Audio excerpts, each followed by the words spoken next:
One time settlement ఈ పదం అప్పుడప్పుడు మీరు వినే ఉంటారు.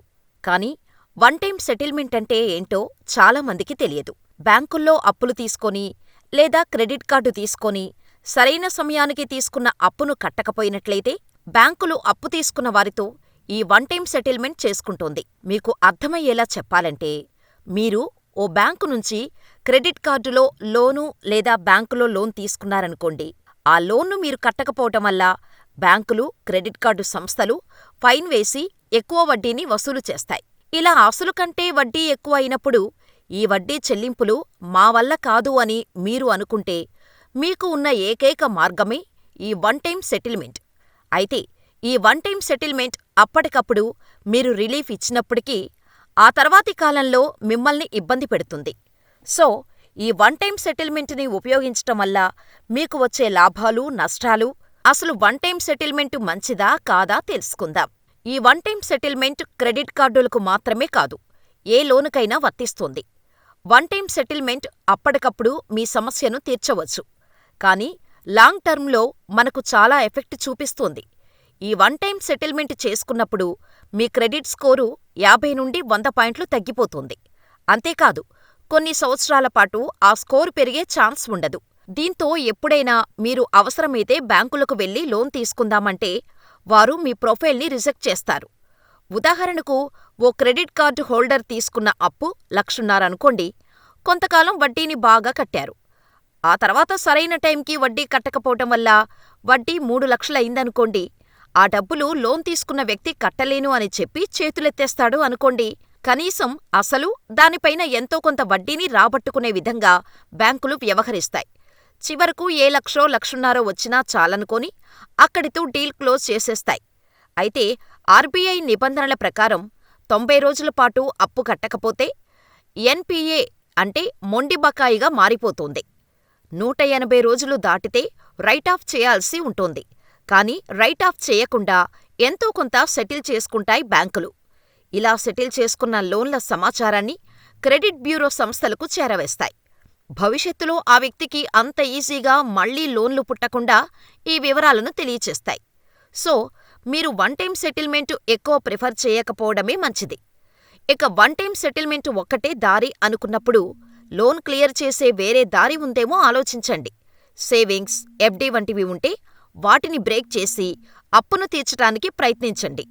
సెటిల్మెంటుకు వెళ్లకుండా ఉండటానికి ఏమేం మార్గాలున్నాయో అన్నీ ఒకసారి పరిశీలించండి. వీలైతే బ్యాంకర్తోనూ, ఫైనాన్స్ సంస్థతోనూ చర్చించి వడ్డీ ఏమైనా తగ్గిస్తారేమో ఒత్తిడి చేసే ప్రయత్నం చెయ్యండి. మీ పేమెంట్ సైకిల్కు ఎక్స్టెన్షన్ అడగండి. లేదంటే క్రెడిట్ కౌన్సిలింగుకు వెళ్లి ఇతర మార్గాలేమైనా ఉన్నాయేమో అన్వేషించండి. ఇక గత్యంతరం లేదు అన్నప్పుడే ఈ వన్ టైమ్ సెటిల్మెంటు మార్గాన్ని ఎంచుకోండి. ఇలా మీరు సెటిల్మెంటు తప్పదనే నిర్ణయానికి వచ్చాక ఎంత వీలైతే అంతగా బేరమాడండి. అప్పు, వడ్డీ భారం ఎంత తగ్గినా మంచిదే కదా. బ్యాంకర్ల నుంచి వీలైనంత ఎక్కువ సమయం తీసుకోండి. ఈ వివరాలన్నిటితో వారి నుంచి లెటర్ తీసుకోండి. ముఖ్యంగా నో అబ్జెక్షన్ సర్టిఫికేట్, డిక్లరేషన్ వంటివి దగ్గర పెట్టుకోండి. రేపు మళ్ళీ ఏదైనా చట్టపరమైన సమస్యలు వచ్చినప్పుడు కానీ, క్రెడిట్ బ్యూరోల దగ్గరకు వెళ్ళినప్పుడు మీ దగ్గర కూడా ఆధారాలు ఉండటం చాలా మంచిది.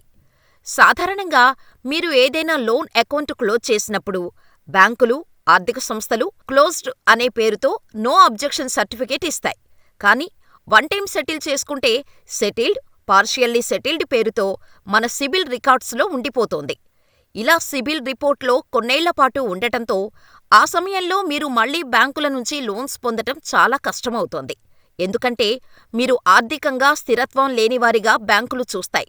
కొత్తగా లోన్ ఇచ్చేందుకు ధైర్యం చెయ్యవు. సో, మీరు ఇలా సెటిల్ చేసుకున్న తర్వాత 2-3 ఏళ్లు ఈ ఎఫెక్ట్ తట్టుకొని నిలబడాలి. ఆ తర్వాత ఈ ప్రభావం కాస్త తగ్గుతూ వస్తుంది. ఈ టైంలో మీరు కొన్ని జాగ్రత్తలు ఖచ్చితంగా తీసుకోవాలి. లేదంటే చాలా ఇబ్బందులు పడతారు. ముఖ్యంగా ఇతర బ్యాంకులు వంటి వాటితో ఎలాంటి డిఫాల్ట్స్ లేకుండా చూసుకోవాలి. క్రెడిట్ కార్డు చెల్లింపులు, ఈఎంఐలు వంటివి నిర్ణీత సమయంలో చెల్లించాలి. క్రెడిట్ యుటిలైజేషన్ 30% లోపే ఉంచుకోవాలి.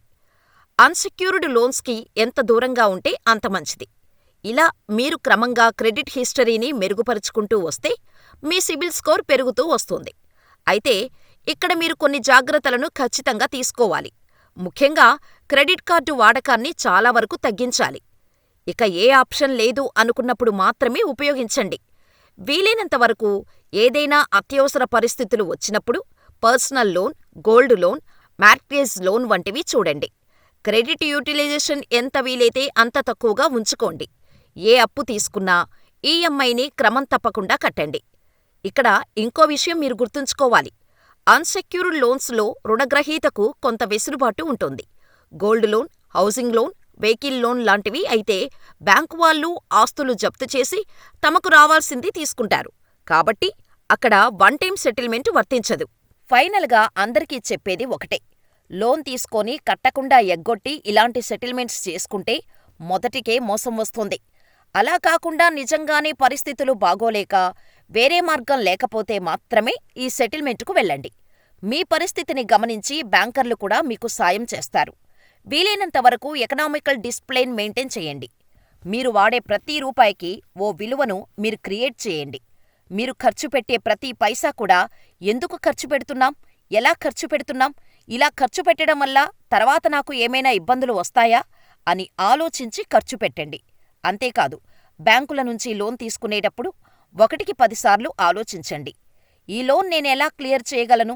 నా రోజువారీ, నెలవారీ ఖర్చులు ఎలా ఉంటున్నాయి?